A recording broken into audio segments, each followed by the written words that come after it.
This episode includes the discussion of sensitive topics related to mental health and may be activating for some viewers. We encourage you to take care of yourself. For support and resources, please visit beam.community/gethelpnow. Hey, what's up? I'm Yolo. I'm Natalie. And this is Black Healing Remixed, the podcast.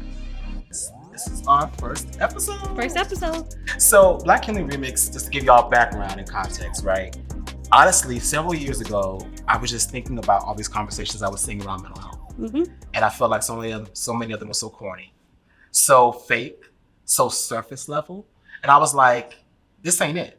Yeah. And I was thinking about the conversations I was having with my friends and the conversations I was having in community and the work I was doing. And I was like, we need to remix this shit. Mm-hmm. And so from there, I came with this idea of a program called Black Healing Remixed, right? Mm-hmm. Really saying that we're going to talk about Black healing and wellness in a way that really connects to our culture, that isn't about just like diagnostic, cold, frigid, clinical shit, but it's really about honoring the multiplicities of the ways we heal.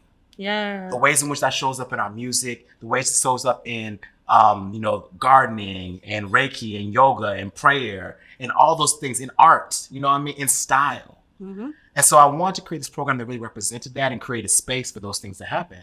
And that really is how Black Healing Remix came to be, And we've done it over the years with, as you know, many people. Mm-hmm. Jennifer Lewis. Yeah, Debbie Allen. Chloe and Halle. Yep, Laura Harrier. Absolutely. And so the spirit of it is really to take it and be real and authentic. So yeah, we might talk about twerking a little bit as we talk about depression, as we talk about anxiety. Because all of it's there, right? All of it's a part of how we navigate, how we cope, and the things we love. Yes. And we don't need these tired mental health conversations that don't really reflect our real full lives. Right. That we are still navigating dating, navigating romance, navigating unlearning, and sometimes navigating diagnosis, right? Mm-hmm. All these pieces are really happening at the same time. And so I want the remix to have that joy, fun, humor, also the sadness, the frustration, all that mixed in. And that was really my hope when I launched the program, which is now a podcast.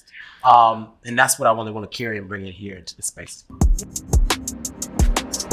I think it's really important that we talk about BEAM. BEAM stands for the Black Emotional and Mental Health Collective. We really think about a couple of things as really important and central to our work. One being training our community, right? We know that folks are in distress. We know that folks need language to talk about mental health or just time to be together and feel better about whatever we're navigating, right? And so we do trainings across the country. We do grant making, which really is just an opportunity to give folks who are doing really incredible things money to continue that work, right? And I get to lead the whole training and programs department, which is always really fun and exciting. Mm-hmm. Yeah. So people often call me the founder and executive director, but I always say that like I was called to initiate this vehicle to create healing for Black folks, right? It's not mine. That I am here to initiate it, and other people are going to be a part of making it come into being and holding it into being. For me, real talk, really being honest, I, grew up in South Florida, and families and in communities that were struggling with a lot of different things. We were not rich. I grew up seeing family members struggle with substance use, hearing about family members who were living with HIV and AIDS, and often in language that was not loving, seeing a lot of my family members and community folks struggle with things that I now have the language to know are depression, mm-hmm. that I now know as anxiety, but back then did not know. And that really nobody knew, right, for the most part in our community, right? Absolutely. Is like, it was just a way someone was. Absolutely. We didn't have the language to know like, oh, this is actually how distress shows up, right? Yeah, absolutely. And so that was my reality. But I remember as a little person being like, deeply impacted by everything and hurt and frustrated and confused. But becoming an adult who then got opportunity to have access to resources and tools to go to to study Black studies and women's studies and social work and psychology and begin to understand, oh, wait, we didn't have resources. This was designed this way.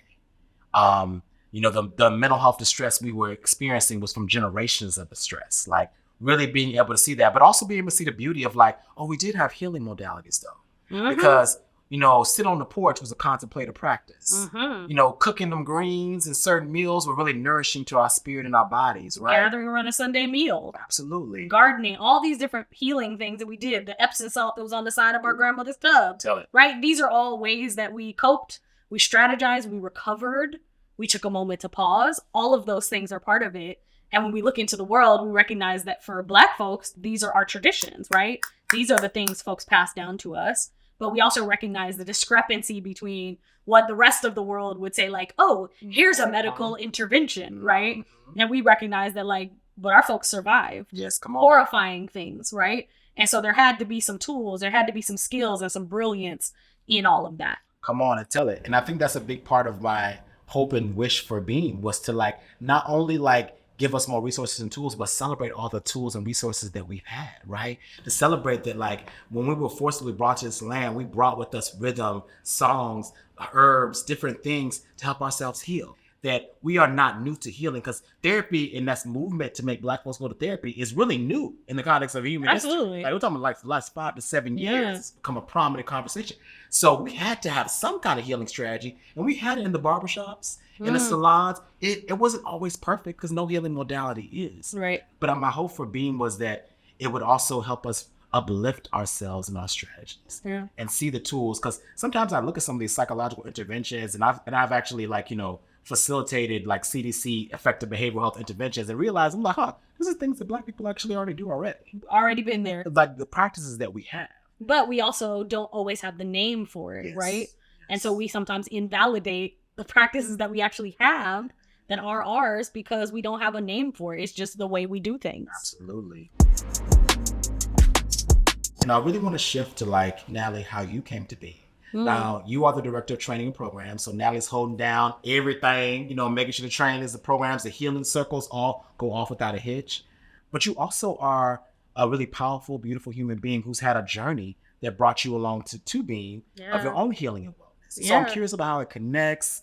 What's that like for you? Well, you know, I think about that I am a Black, queer, plus size woman in the world. That represents a lot of things, right? I'm the youngest in my family. And I think I grew up like many people, right? With a single mom who's working very hard, not always having the attention and emotional capacity to fully support me as an individual, but just raising my brother and sister like, hey, come on, all y'all, right? And I was like, but there's specific things that I need or want, and that wasn't really available, right? And so I think, you know, for me, my first healing intervention was a journal, right? I started writing as a very young person. I kept a journal. And I essentially was just soothing myself, right? Just saying, this is what's up. This is how this is going. I don't like this. Talking back and forth with myself because it didn't feel safe to communicate my inner world with the external world. And so, you know, I think I became a poet out of this trying to understand what was going on, recognizing that my parents split up when I was very, very young and my father just disappeared, essentially. And then there was a day when I was like, where is my dad exactly? Like, what's going on? And, you know, recognizing that folks struggle with substance use and different things, and that's not always appropriate to tell a 4 or 5-year-old, right? But I needed something. And so I was looking for creativity, for expression, and poetry became the tool for me. And so I think all the work that I do is a love letter to the world, is a version of a poem, right? And I don't think everything has to be written. Some of it is experienced in real time, right? That my greatest hope is that someday someone will look back at the person I have been and they will see the through line of what I have written, of the things that I said and what I became, right? When there was no promise that that would be true, but diligence and focus and returning to myself again and again and again and being willing to heal again and again makes being at Beam obvious, because this is the work we do every day with our teams, in the world, in our trainings, with the podcast. It's all a part of the practice. And so being here is obvious. It's like duh to me. I love your honesty and like the way you're framing it about talking about, you know, your mother's experience of trying to raise you under very frantic and often like distressing conditions, which is the reality of a lot of our parents. Absolutely. Right? Think about what my mother was giving, which was so little to give to me. Yeah. And I think about like, oh, how could you have shown up differently? What did you have? My mom and I talk about that all the time now. And I'm like, I don't know how you raised us. Because like, honey, I'm trying to figure it out now with no kids, with no, like, right, still trying to figure it out. And you had 3 kids and no partner and a job and with these people that don't like you and all the things. And you still were trying to do it in a way that held us in dignity, that let us know we were beautiful and valuable and wonderful and could be something. and without all the proper support to be able to do that. But I hear those stories about single parents or the Black fathers or mothers holding that down. You know, like a lot of times we feel like a sense of pride and gratitude for them, right? But I also feel rage at the system that created the conditions that made so many Black mothers and fathers have to struggle that way. 100%. You know, the ways in which labor is designed to underpay folks, all those different dimensions that create so much trauma and distress on Black moms and Black fathers. You know, I'm just thinking about that piece. And I also think about, like, you know, my father, who is this beautiful human who got involved with drugs, right? And not intentionally, he wasn't trying to derail his life, right? It's a moment that happens, and then a lot of other things happen as a result of that, right? And I think about, you know, the pain that he's experienced as a result of losing his family, right?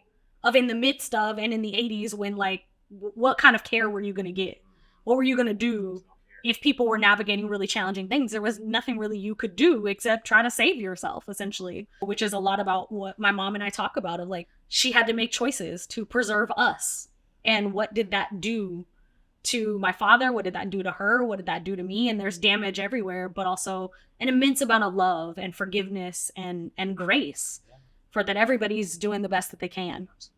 Under really horrible and sometimes challenging conditions. Absolutely. Right? And I think about some of the first work you did with us was really writing workshops. Absolutely. Right? And I'm also thinking about holding that with the legacy of writing and poetry in our country, or with Black folks like of Nikki Giovanni, Langston Hughes, you know, June Jordan, Audre Lorde, like, you know, County Cullen, these poets who echoed and spoke our experience, right? As a healing modality. Absolutely. Right? And journaling as a healing modality. Could you share a little more about that? Yeah, I mean, when you think about every monumental moment, we're looking for the words to describe it, to translate it to someone else, to tell them the importance or the significance of this moment. And so for me as an artist, I see myself as a translator in many ways, as I'm taking the emotional experience I'm feeling and trying to put this inexplicable thing into words such that a stranger with a sentence can understand exactly what it felt like. Right. And I think that's so important for us in a time where feelings are complicated. Yeah. I think poetry is a magnificent tool for like self-healing, but also self-actualization. I think about the things that I wrote about that I'm now living, right? As a result of being diligent to come back to like, this is who I say I am. These are the things that I want. And then continuing to walk in that path line of what I have written for myself. And I think there's a beautiful synchronicity in that.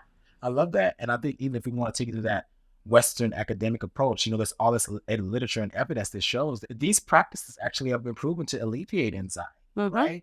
That journaling daily actually is a practice that can help connection to self and self-reflexivity. Right? Yep. And so once again, strategies that Black folks been doing, poetry, writing as practices, and then like you bringing that to beam through your own journey with the wellness is really beautiful. I'm curious about what it's felt like for you to start with this idea and it be this thing that employs many people and supports their families and does really beautiful work in the world that is transformative, that also is statistically significant. So what does that feel like for you? I am still in shock and in awe and in gratitude that I feel like a huge responsibility. I feel very called. I feel like ancestors were like, we are charging you to do this. And so I don't take that lightly. You know, I think that like in many ways, what is it? Toni Morrison says you write the books that you want to read. I think I'm trying to create. I think I'm consistently trying to create the institution and the programs that I needed, that I think my family needed, that I think my community needed. Right? I'm thinking about Black Masculinity Reimagined, which is our community building program, working with Black men and masculine folks to unlearn the rigidity that we've learned around masculinity, to learn healthier, more expansive ways of expressing love and intimacy and connection and rage and frustration, support mental health. If my community would have had that, what would have been possible? Absolutely. You know, I think about like the Black Parent Support Fund, where we give economic funds directly to Black parents living with mental conditions or supporting children living with mental conditions. You very often will ask us like, so what do you want to do to like encourage us to push the envelope, right? In a world that says, well, why would you be giving Black people money? Right? Which is what people have said to us about these different kinds of funds that we've set up, is they say, well, why is that important? Or why is that significant? And we go, because we know what our mamas needed. Yeah. We know what our cousins needed.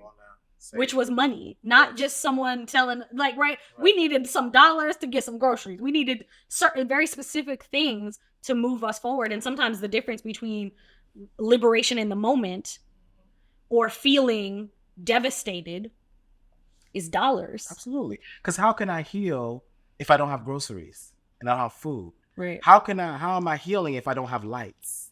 How do I heal in an environment where I'm not sustained and nourished? Like, economic anxiety is real. Yeah. When we think about what poverty creates in our bodies, the stress of like every day worrying about money, survival, will I eat today? And as somebody, I've lived that. Like, like I remember working at like nonprofits in Atlanta where they were pimping the language of liberation and barely paying me a living wage. And I'm eating chickpeas out of a can trying to make checks connect, right? Yeah. Like, I know what that's like. It's so important as we build an institution that is like trying to reflect healing, that we uphold that like economic justice is healing justice, as one of our partners, Free From, talks about all the time, that we need to have resources and money to sustain ourselves. Absolutely. Yeah. In every Beam session, we talk about the feelings wheel. The feelings wheel is just a wheel that shows you all the different ways you can name emotions, right? For me, that was huge when I first saw it. It was a tool that kind of helped me like name language of feelings, but also make a distinction when I'm talking about feelings when I'm not. Right? Because I think in our culture, we think we're talking about emotions and we're actually not talking about emotions. Yes, like when we be like, well, somebody says, how are you? And we be like, oh, my tire flat, and the bill, and this is that. And it's like, we done told a whole story and we ain't yet said a feeling, right? Yep. All the times in which we'll be like, oh, how you feel about what happened? Well, I just feel like Natalie got a da-da-da, and it's like, wait a second, that's not a feeling, that's a story. Right. Because a feeling is one word. A feeling is I'm sad, scared, frustrated, angry. And what was really huge for me in that moment, making that distinction, is that sometimes I was confusing my stories for feelings and saying like, oh, my feelings are valid. I'm like, that's not a feeling. That's a whole story you made up about what you think Natalie did. And now you're trying to defend the story that got holes in it. Which is why we might have to fight. Right? Because like, obviously no, but we know that this is what happens, right? In the world, is that we feel like we have to defend our story because our story is attached to our personhood now because I said it. So if you don't believe what I said, now we in opposition. And it's like, well, where is the peace? Where's the progress? Where's the healing? Because there's no possibility of that there. And I think that's an important piece why it's so important to say, like, I have a right to be angry about something someone did to me, even if the story I have around it may be missing holes and pieces. I still have a right to be mad. And there's a difference between saying I have my feeling and my story. Yeah. But I think also very often why we run from that is that there's a tension, right? With someone sharing how they feel. We are conditioned as a people to do something with what we know, right? To fix it. We got to do something. Oh, you feel sad? Okay, well, let's go do this. Oh, you upset? Well, let's go do this. Oh, you got broken up with? Okay, well, let's hit the streets. We got to keep it moving, right? Because if we stop, there might be more that now we have to unpack. But because we don't stop to feel, to process, I could talk about my grandmother says all the time, what you repress will return, right? What you bury in the backyard shows up on the front porch one day. Think about that all the time. And it's always the worst day. Right. It's never like the day you're like, yes, I'm ready for this inconvenient ass feeling to show up. It's like the day that you're like, okay, I'm ready to go in the world. And then it's like, here's this thing. And you're like, oh my God, what do I do with this? And so I think that because we talked about this before, because we're always moving and pushing past our feelings, all that's accumulated. It's accumulating in our bodies. Talk about somatic healing. And as a yoga teacher, the ways in which, Black folks, there's some literature that shows that Black people have a higher degree of what they call somaticization, right? And somaticization meaning, I have this feeling that these feelings are being held in my body and showing up as different ailments that are medically not connected to anything, right? You go to the doctor and you say your leg hurt, but ain't nothing wrong with your leg medically. Oh, it's actually what happened that day with my cousin that I haven't gotten over, but the body remembers, right? All the ways we're holding those things. And we think about when you're anxious about something and your stomach hurts. Yes. Right? Yes. Or when I'm really excited, my teeth ache. Yeah. Right? That we have all these things. When I'm really stressed out, my shoulders are so tight. Right? All of these things are like the somatic embodiment of the emotional experiences that we're holding that very often we just dismiss, right? We just go, oh, okay, well, anyway, let me go get a massage. We're trying to fix it instead of addressing what's the actual thing. Yep. another piece that's really big for me is that, I think that like, particularly like as a person who's perceived to be a masculine person or whatever, people always telling you like control your feelings, right? Yeah, Good luck. Control your feelings. Good luck. And it was really powerful for me, like as a part of my learning and education and therapy and stuff, to learn that like, oh, you cannot control your feelings. That's a myth. You can manage your behavior in relationship to your feelings, but I can't control what is activated or awakened within me as I move into the world. Because also that's the human experience. Right, exactly. If you could control that, that would be machinery. Right. Right? What I can manage is how I behave in relationship to what is awakened within me. How do I say, I can be angry, but also choose not to throw a cup across the room, right? Like, you know what I mean? Like, what does that look like? And I think that's really powerful because sometimes we're shamed for having feelings. I often talk about like, as Black folks, we're often like with our heads kind of low, but trying to pretend like we don't have emotions. Well, I think about that just Black folks in corporate space, right? We're not allowed to have an emotional experience. We wait to get to the car and go off with our friend. Oh, these folks got me messed up. They doing whoop-de-woo, right? But in that workplace, we're like, yep, that's fine. Even though you just totally stole my idea and minimized my opinion and talked over me again, and suck it up and keep moving because I need this job to pay for my stuff. And so I'm not about to let you derail all these other things that I got going on. But every time we're swallowing, now we're burying. And now we got a lot to dig up. And it's so profound too, because like, my early counseling experience, like I've shared before, was really working with like men. And I think it's important to say I was like 27 years old, counseling, quote unquote, like 60, 50-year-old men who were looking at me like, bruh, who is this 12-year-old here talking mad smack? Like, you got a lot to say, bruh. You ain't lived life, right? But one thing I really recognize and I see now as 42 is that when you've been taught as a child all your life that you can't connect to your feelings, you become an adult who doesn't know how to connect to your feelings. And that doesn't mean that your feelings aren't there. Right. That just means you don't know how to connect with them. Right.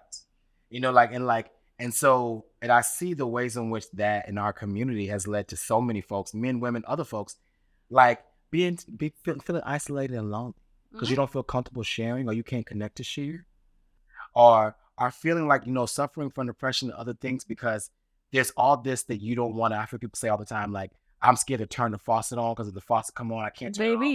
I hear it all the time. I'm always like, baby, just drip it. Just let it drip. Yeah. And cut it back off. Like, you ain't got to like go, oh, Lord, dude, like slow. Yeah. But like, I think that like so many of us and so many of our folks are struggling because we received that message very early on that we can't have feelings. And now everybody's trying to play the game of pretending they don't have feelings and suffering because this is Black Healing Remix. We want to bring in all the nuances. We have to talk explicitly about like why a lot of Black folks don't go to therapy and other tools and get other access tools to process feelings. Right.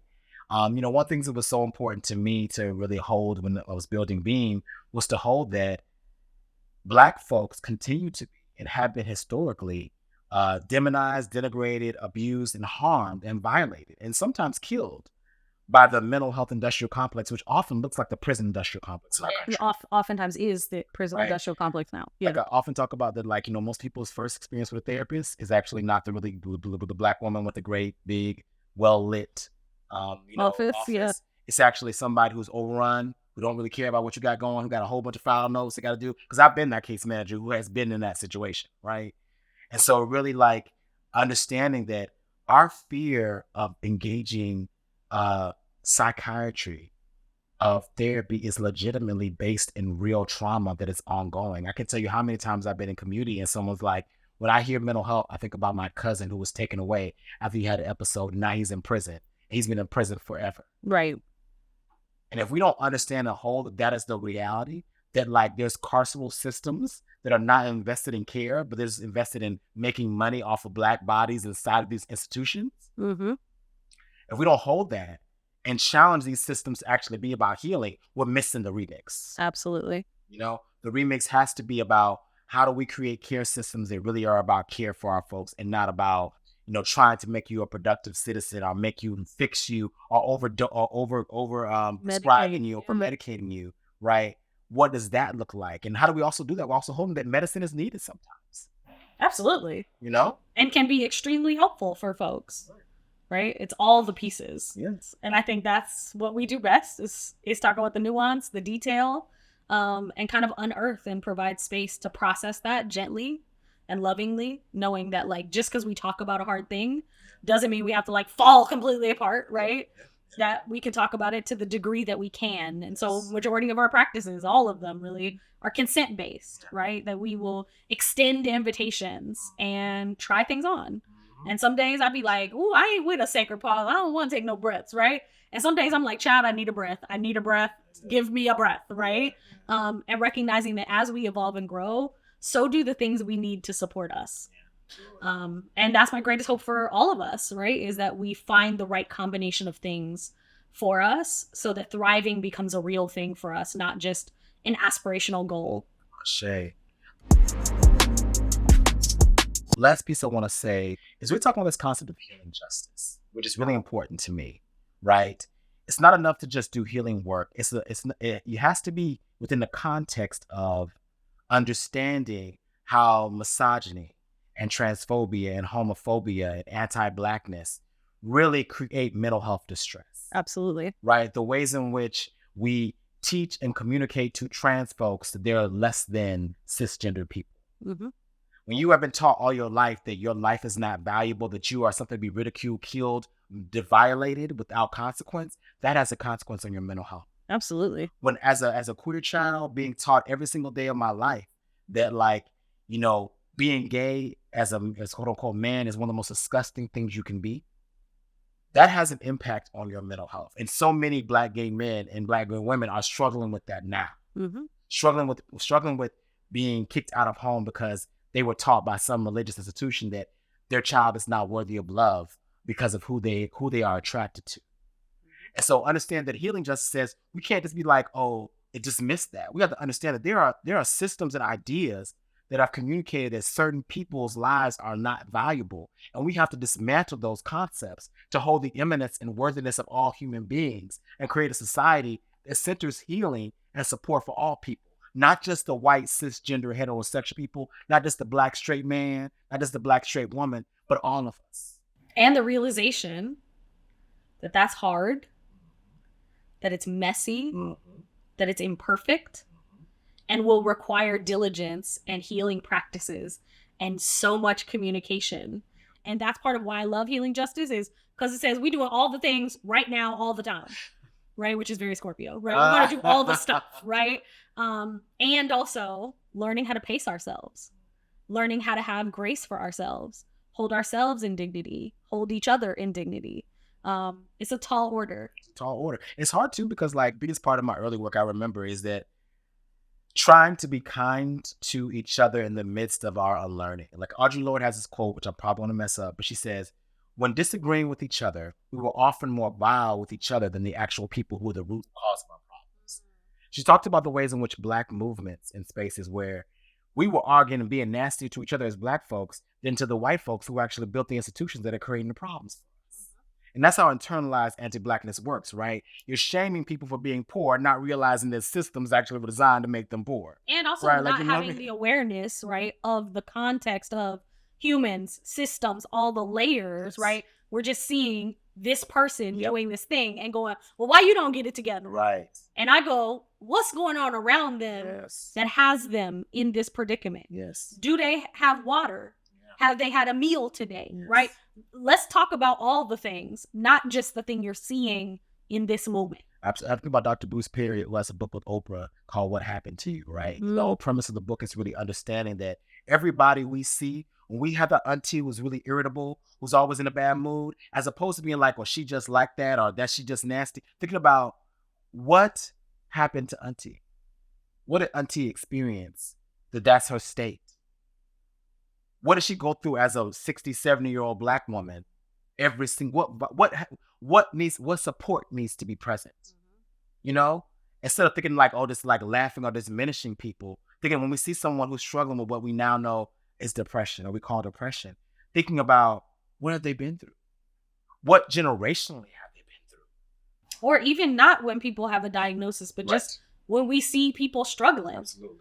Do we lean in with empathy, or do we just judge them? Yeah. Which is like, I mean, part of, social media, I think, is like you see tons of posts and you look in the comments Where's the empathy for that these are real people going through things, and you know, there's certainly a lot to unpack there. Yeah. But I think about just how cruel we are to each other, just as if it's okay. But the meanness is also symptomatic of depression. Absolutely. I think people don't realize that. Like sometimes what I like, you know, a lot of times in the gay community, they'd be like, oh, the black gay girl, the mean girls. I'm like, yeah, that's depression for love. It's grief, it's sadness, it's isolation. We haven't been with, like, you know, I think about Dr. T right here, who talks about, like, you know, how irritability and meanness comes out of despair, right? And how it makes sense that many of us are in despair as Black folks in this country, given the conditions we are living under. Absolutely. So when we see that understanding that someone is navigating something that we don't understand or is difficult, and having compassion and grace for them, and asking for the same for ourselves, giving ourselves the same grace, right? Because you know, I think about the ways in which Western world teaches us is, it's the Jerry Springer effect, I call it, where it's like, at least I'm not you. And so we try to build this falseness of self-esteem on this idea that at least I'm not that person, and therefore I'm good, quote unquote. And that's not dignity. Right. That's not integrity. Like, it's built entirely on shame, as opposed to understanding that, like, you know, who we are is inherently worthy, regardless of what condition or situation we're in. It is the systems that try to communicate that we are not worthy, and they're liars. Mm-hmm. And what can we do, right? Which is resource ourselves, right? Go into our own story, figure out what's actually happening for us. And I think a lot of times we just point outward instead of going, what's happening here? Yep. What's going on with me that got me acting this way out in the world? Yeah, it's something I used to say about, like, transphobic violence. Like, you know, of course, people who are watching, like, you know, Black trans folks are experiencing disproportionate violence, particularly Black trans women. And I always think about, when I see these videos of these horrible incidents, you have these women who often are minding their business in public spaces. Literally minding their business. And then this brother, it's often a Black man, unfortunately. Sometimes it's been men of other color, but, like, often it's been Black men. Sees this woman, this Black trans woman, living her life, and whatever is awakened within you, instead of going within and saying, why, when I see this woman, am I so frustrated and angry?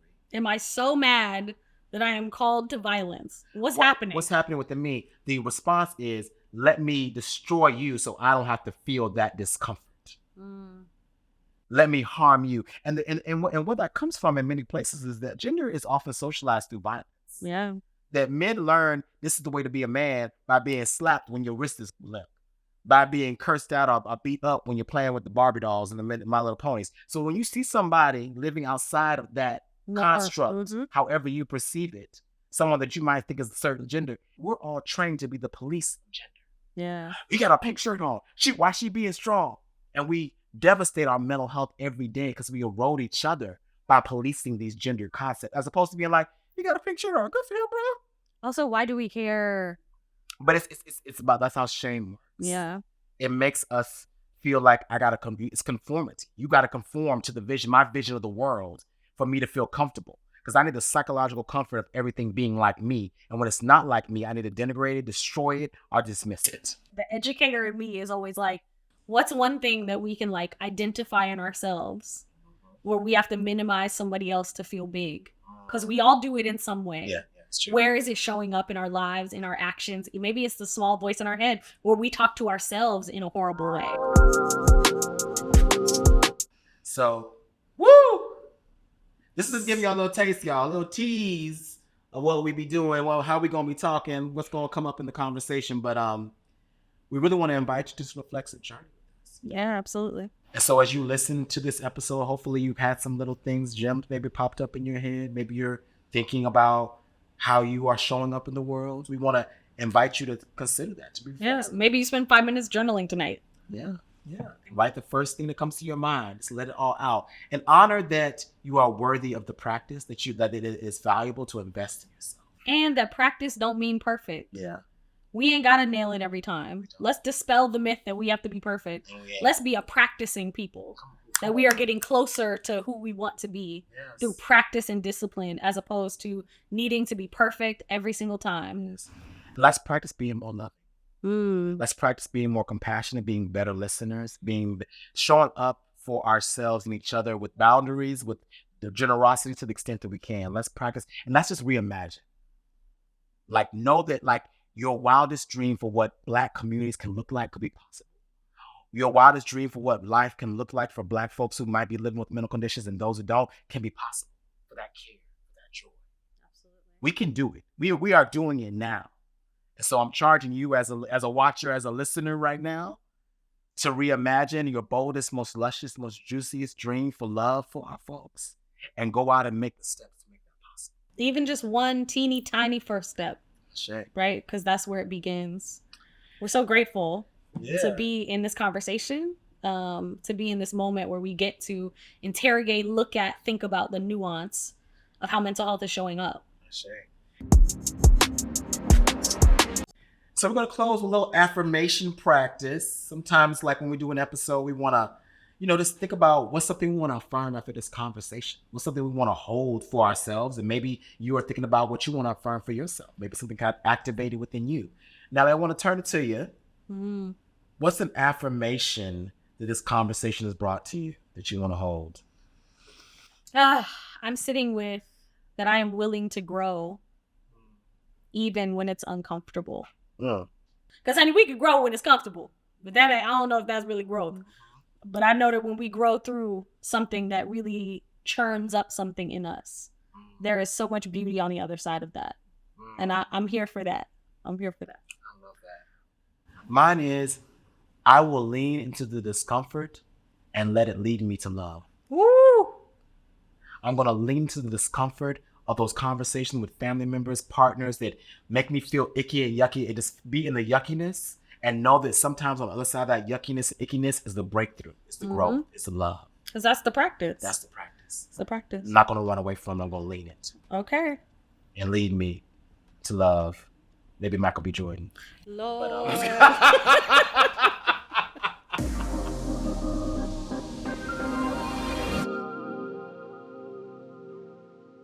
Hey y'all, it's your girl Natalie back at it again with another practice. Sometimes I'm doing things that are big or scary or hard. And when I walk in a room, sometimes I'm like, dang, I wish I was covered in the love of the people who love me. And this practice is for you if you've ever been there. It's called calling in the ancestors. This is a picture of my grandfather, Zelma Levi Cole. It is an opportunity to remember the greatness of someone. It is an opportunity to call their spirit and their energy into the space to cover you, right? And it's a practice that really we can do all the time. Sometimes I'm going into a big meeting and I'm like, okay, y'all, all the ancestors come with me, cover me, love me so that I can walk into this room and do all the things. And so, who are the people who have taught you to heal? Who are the people who cover you in love? Who encourage you to be brave? Maybe you need to borrow some of their bravery, you know what I mean? And so it's an opportunity to say their name, and maybe you say it quietly to yourself. Maybe you say it loud, but call your ancestors to everywhere you are. Thank y'all so much for joining us on Black Healing Remix, the podcast. The podcast. We will see you